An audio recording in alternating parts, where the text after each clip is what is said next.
Всем привет! Подскажите, как в данном случае я должен был закрепить перемычку. Проем 1,30 м.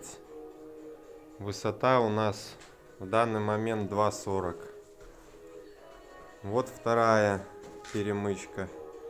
Здесь у нас 1,10 м. Два блока 1,20 м. Здесь у нас шкафы.